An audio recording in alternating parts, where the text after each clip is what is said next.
Halo, selamat pagi, member komunitas saham IDX. Jadi pagi ini Mbah akan sharing rahasia cuan saham ya. Ini satu seri pembelajaran, ini adalah bagian pertama.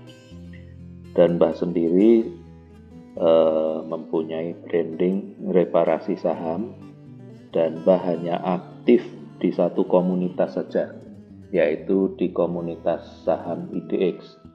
Karena adminnya, karena leadernya di situ enak ya, edukatif dan informatif, tidak pom-pom ya.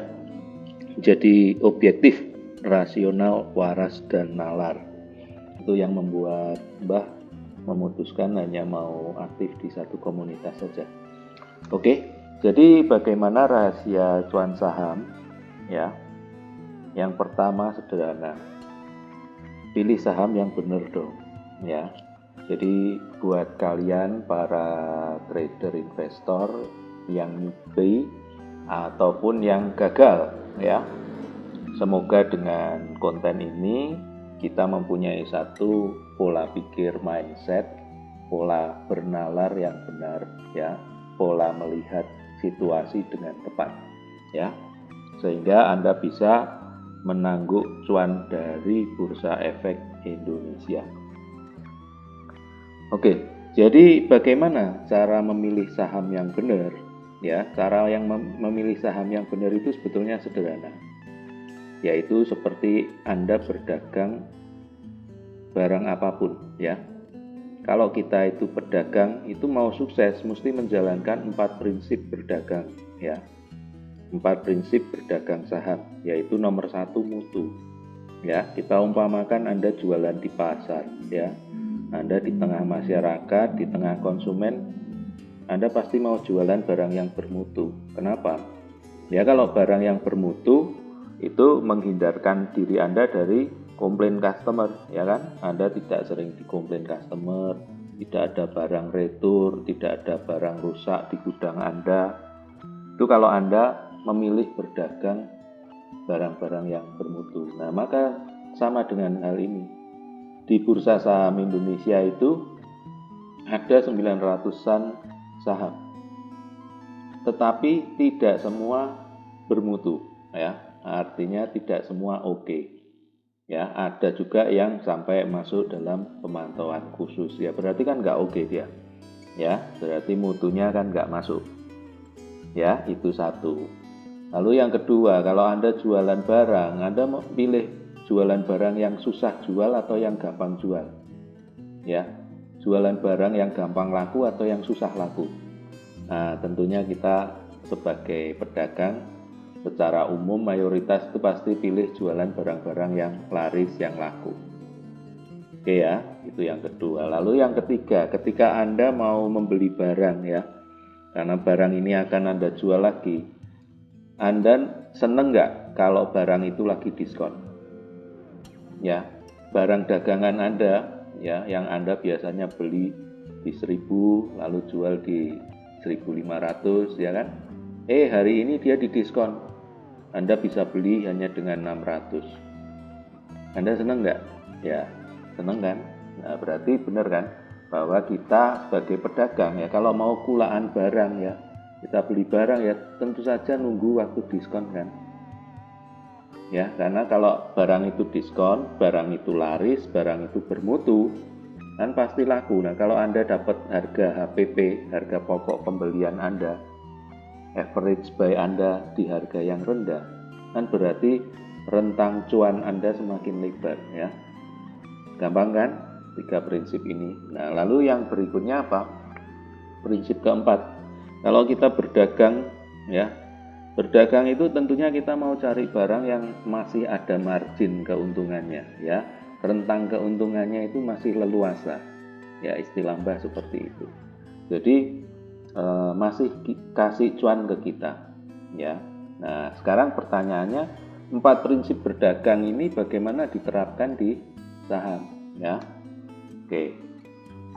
Nah, teman-teman, untuk pilih saham yang benar dengan 4 prinsip tadi maka kita akan menggunakan alat bantu yaitu rasio finansial ya, yang mana informasi ini sudah berasal dari informasi akuntansi emiten tadi ya, bagian keuangan, bagian akuntansi perusahaan itu yang menyusun laporan keuangan. Dari situlah data-datanya kita pilih menjadi rasio finansial. Oke, langsung saja.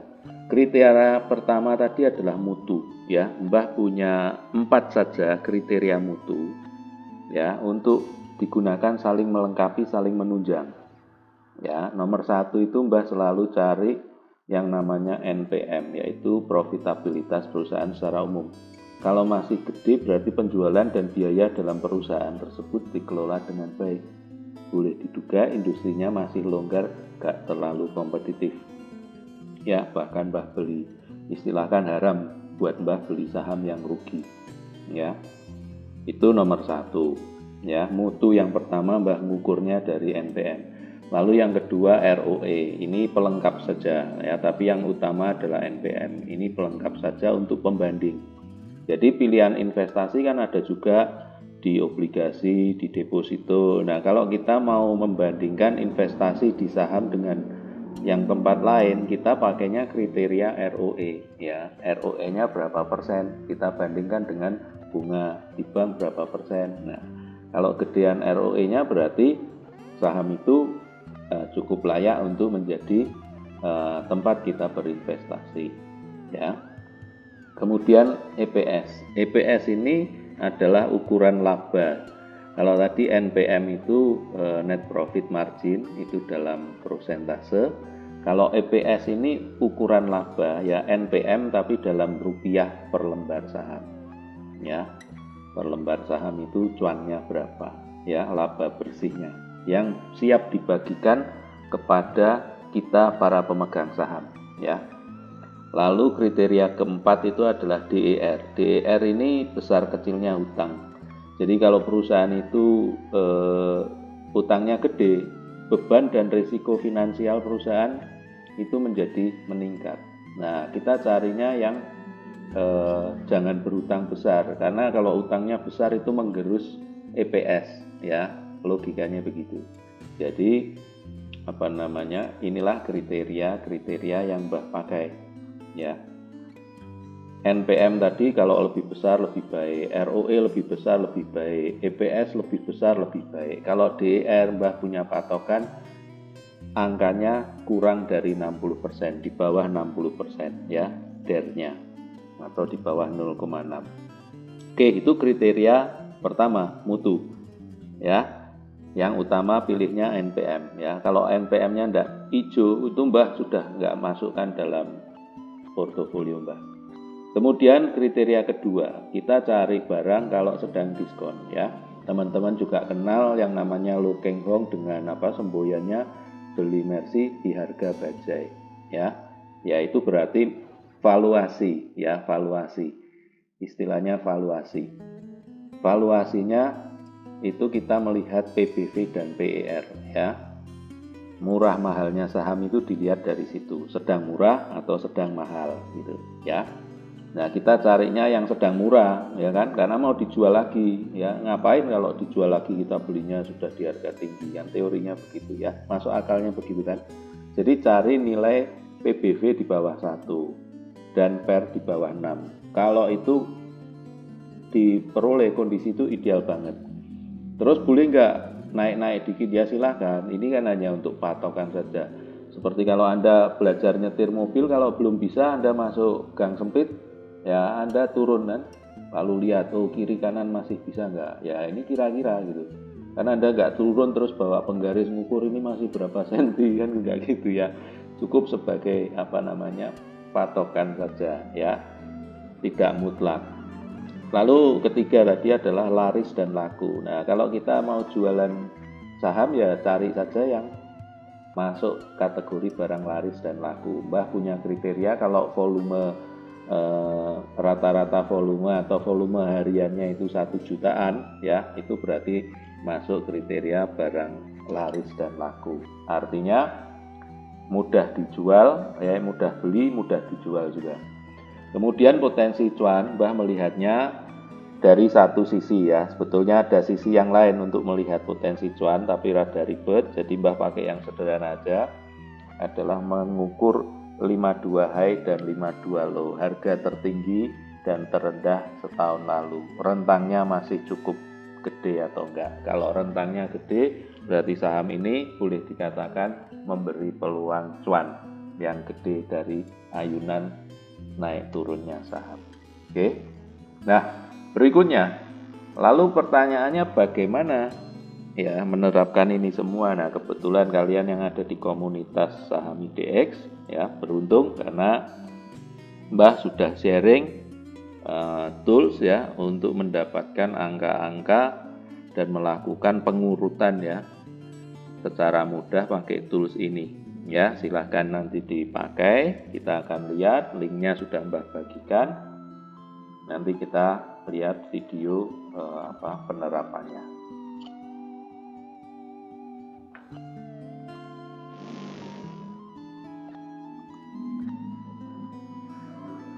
Oke, baik teman-teman, kemarin Mbah sudah sharing ya file CAM komunitas ya. Buat Anda yang baru mendengar atau menonton video ini, nanti linknya ada di bawah ya.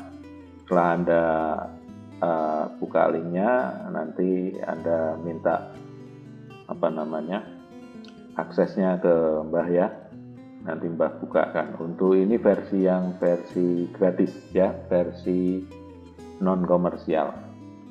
Ini hanya untuk pembelajaran saja supaya Anda para newbie tadi bisa menerapkan prinsip ya, 4 prinsip berdagang saham ya. Oke, kita langsung saja. Jadi tadi ini Mbah sudah kasih tunjuk ya, ini ada contohnya. Tabel di tengah di kolom F sampai I itu untuk menangkap 4 kriteria mutu ya, yaitu mulai dari NPM, EPS, ROE, dan DER. Lalu berikutnya adalah PBV dan PE ya. Kemudian volume itu di L itu untuk melihat mana yang laris, mana yang laku ya, itu dalam juta ya. Kemudian potensi cuan itu tersedia berapa, yaitu melihatnya dari membandingkan 52 high dan 52 low ya. Rentangnya berapa, prosentasenya berapa. Makin gede prosentasenya berarti itu saham itu memberi peluang dari capital gain atau dari beli jual ya, dari aktivitas trading ya. Oke, paham ya? Nah, ini kan nanti Anda bisa lakukan short ya. Short ya, NPM-nya berapa. Nah, ini data untuk bisa tertarik ke sini, ini kita mesti menambahkan yang namanya add-on dulu ya. Karena kalau nggak pakai add-on ini nggak bisa narik data ya. Dan ini berbayar ya, tapi ada versi gratisnya 15 hari untuk Anda coba. Ya, ini Mbah tidak ada hubungan dengan Seeds Finance selain Mbah cuma berlangganan ya. Kemudian Anda bisa memutuskan sendiri mau pakai atau tidak. Kalau Mbah berlangganan karena Mbah kan mengajari murid-murid, jadi Mbah mesti punya data ya. Dan enaknya data ditarik di Google Sheet ini bisa bisa di sort ya, bisa dipilih. Nah, oke. Nah, nanti petunjuknya bagaimana? Kita setelah Anda membuka ini, silakan nanti Anda tinggal file lalu make a copy ya. Make a copy, simpan dengan nama file pilihan Anda sendiri. Setelah itu Anda lakukan instalasi add-on ini di sini ya, get add-on. Get add-on ini nanti Anda masukkan ya, Seeds Finance pakai S ya. Nah, gini kan. Nah, nanti dia muncul. Nah, ini dia. Seeds Finance ini Anda install dulu ya.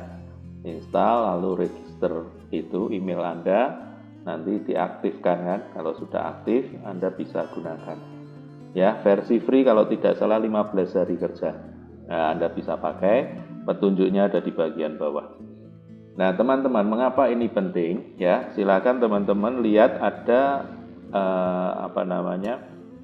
tab ya, label Karam 2 miliar. Jadi ceritanya begini, ini Mbah pernah ketemu dengan orang ya, dengan investor ya di sebuah kota, itu di Cilacap tepatnya ya. Salah satu omnya murid Mbah, jadi Mbah mau bantu, pikirnya begitu kan, Mbah datengin, lalu Mbah tanya-tanya, lu kenapa kok bisa tenggelam 2 miliar? Nah, ini adalah saham-saham yang dia beli ya. Silakan, ini dia tenggelamnya 2 miliar ya. Dengan informasi ini ya paling tidak Anda bisa menggunakan tools tadi ya, Fit Proper Test saham ini. Anda cek ya, kita cek ya, benar nggak itu saham-saham yang song ya. Kita lihat ya. Nah, kita lihat dulu nih dari Trump sampai Tops ya. Nah, ini kita copy nih, kita masukkan ke sini ya. Ini cukup pakainya 10-10 aja ya, jangan banyak-banyak karena ada batasan juga untuk menarik data. Jadi Anda tariknya jangan banyak-banyak. Nah, oke. Nah, ini langsung data keluar kan, tertarik.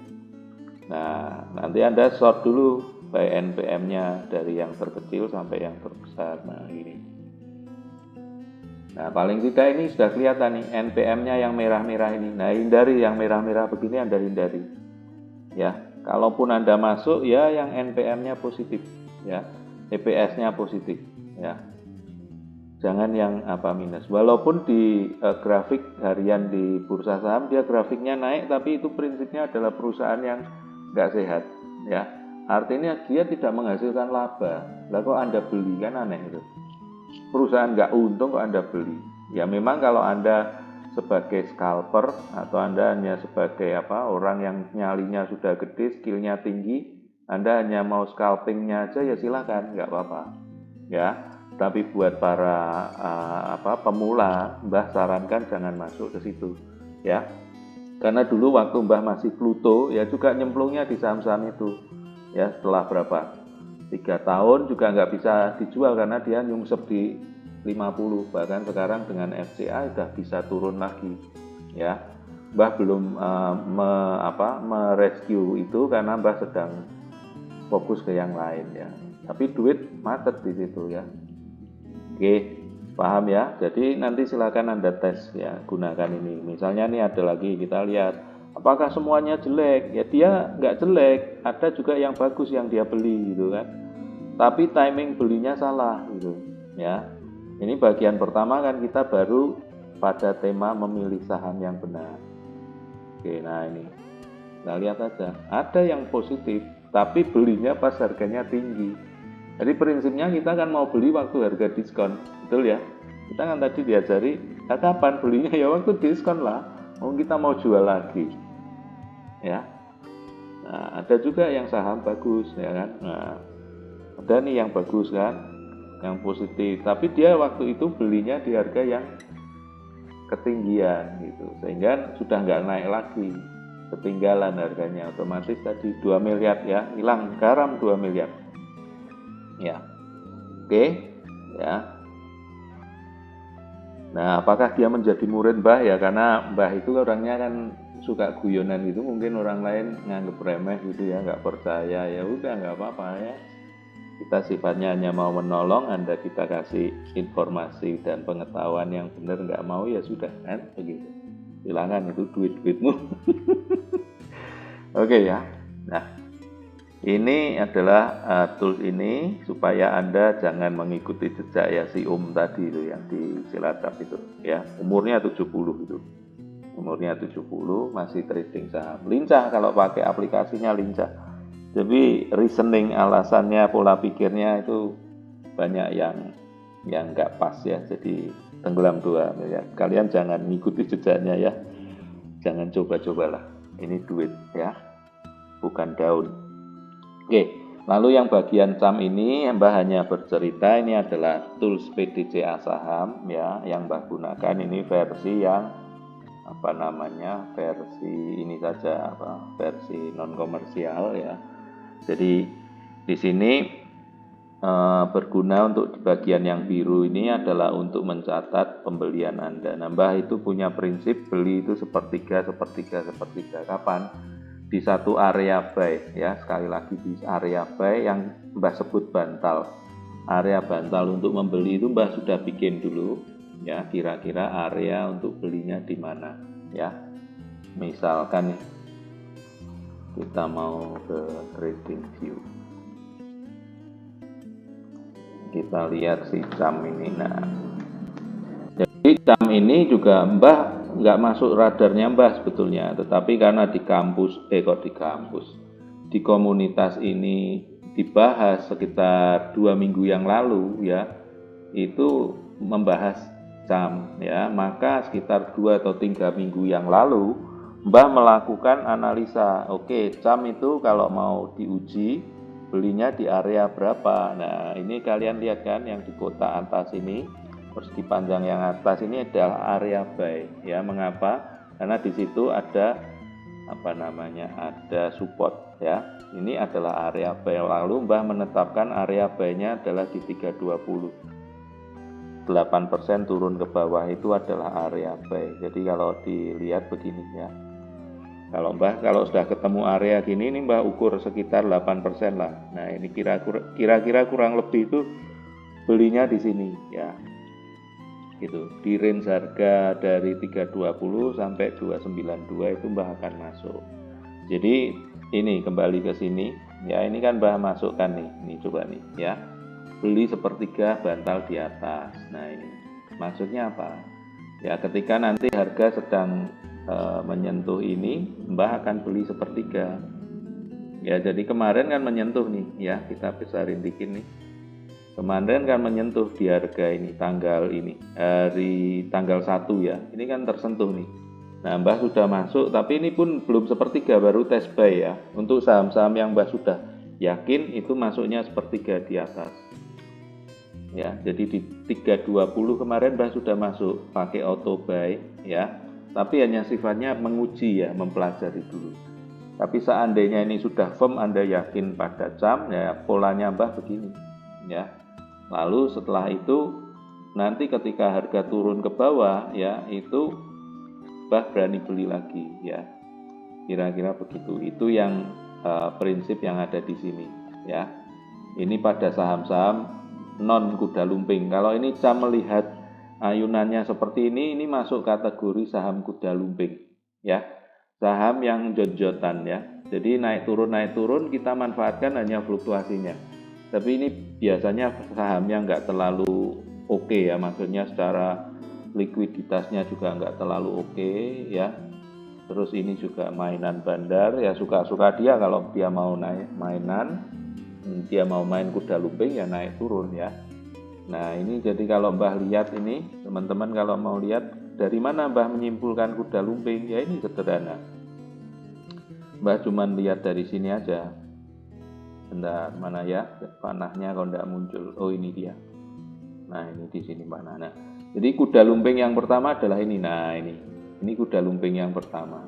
Ya, kalau kita lihat dari time frame 1 tahun, kurang lebih kan 1 tahun ya. Nah, sejak Januari 2024 nih sampai ini ya. Nah, ini kira-kira kan. Nah, ini ada kuda lumping nih. Nah, ini kalau kita lihat nih, kuda lumpingnya 1 ya. Terus ini kan. Nah, ini kuda lumping. Nari kuda lumping yang kedua, ini 2. Dan ini nanti semoga nanti dia kesini lagi ya. Tapi yang ini masih dugaan ya. Jadi Mbah kasih begini ya. Ini kira-kira ya. Yang pasti kan kemarin nih. Ya, kalau ditarik mundur ke belakang ya kurang lebih dia 3 kali lah naik kuda lumping ya, nari kuda lumping ya. Saham-saham begini hanya dimanfaatkan ayunannya. Ini untuk Mbah ya. Oke, kira-kira begitu ya. Nah, jadi kalau di saham yang normal itu Mbah pakai di sini, udah Mbah kasih rumus. Jadi ini pertama masuk di 318, lalu masuk di sini adalah minus 8% ya. Karena ini saham yang kuda lumpingnya gede banget, minus 8% baru masuk itu. Lalu minus lagi berapa itu? 100 kurangi 86, berarti 14% dari harga pertama masuk, itu kita masuk lagi. lalu belinya berapa? Nah ini kita alokasikan, misal Mbah pakai 3 juta kan, di formulanya diganti ya, ini pakai 3 juta misalnya ya. Ini hanya angka-angka simulasi ya. Tapi kalau angka yang ini benar nih, ini HPP Mbah cuma 18 lot ya, karena sifatnya baru menguji saja, belum betul-betul mau cari cuan dari saham ini. Dan kemarin ketika dapat di ayunan ini ya, ini kan ayunannya sempat naik nih, jadi hari ini turun tanggal 1, tanggal 2 nya kan sempat naik sampai 362. Nah pada waktu di 356 ini Mbah sudah jual sebagian ya. Itu nanti Mbah akan ajarkan di prinsip berikutnya ya. Kalian bisa lihat prinsip kapan jualnya ya, pakai pola Elliott Wave. Teman-teman bisa lihat nanti video ya, video edukasi yang Mbah sertakan itu di saham ESA ya, sifatnya studi, lotnya belum banyak, tapi itu menjelaskan prinsip Elliott Wave ya, yang digunakan sebagai panduan atau aba-aba untuk taking profit. Oke, jadi kalau ini adalah untuk melihat kapan kita belinya ya. Nah kalau kita masukkan ke fit proper test saham bagaimana ya, kita lihat aja saham bagus nggak, kita masukin aja ya. Oke, data ketarik nih saham. Oke, NPM-nya 9% ya, bagus lah ya. EPS-nya juga bagus, Rp19, ROE-nya 10,9% ya kan. DER-nya 0 ya. Ini enggak tertarik datanya 0, berarti bukan duitnya enggak habis dipakai bayar utang. PBV-nya masih tinggi ya, masih 1,67, belum murah banget. PE-nya juga masih tinggi kan ya. Volumenya 4 juta, lumayan ya, bisa untuk beli, bisa jual. Rentang cuannya 155 ya. Ini memang saham kuda lumping. Jadi buat teman-teman yang sudah skillnya ada silakan, tapi kalau skillnya belum ada jangan ya. Kalau sudah ada skillnya silakan masuk. Oke ya, sampai di sini semoga berguna. Nah lalu berikutnya kembali ke jam. Buat teman-teman misalnya nih, kita mau gunakan ini untuk PDCA saham lain ya, tinggal Anda duplicate begini ya. Anda duplicate, Anda copy, lalu Anda rename. Misalnya kita mau masukkan BBRI, sudah, ini jadi BBRI kan. Terus nanti di sel A2 ini camnya kamu ganti BBRI ya. Sudah, cukup ganti di situ saja. Oke ya, nanti data yang lain tertarik ya. Ini versi minimalis dari toolsnya Mbah ya. Oke, semoga bermanfaat. Nah jadi teman-teman, begitu ya jurus sakti cuan Mbah Hogi Bejo yang pertama. Pilih saham yang benar dong ya. Pakai apa? Fundamental analisis yang diterapkan pada 4 prinsip berdagang yang tadi toolsnya sudah Mbah bagikan secara gratis. Silakan digunakan, semoga bermanfaat. Dan kalau kalian ingin jumpa Mbah ya, Mbah hanya ada di komunitas saham IDX saja, itu di WA, linknya ada itu di situ ya. Silakan Anda join di situ kalau mau jumpa Mbah sehari-hari yang ngobrolnya di situ. Terima kasih. Mbah Hogi Bejo, ahlinya reparasi portofolio saham, literasi dan edukasi saham. Oke, terima kasih.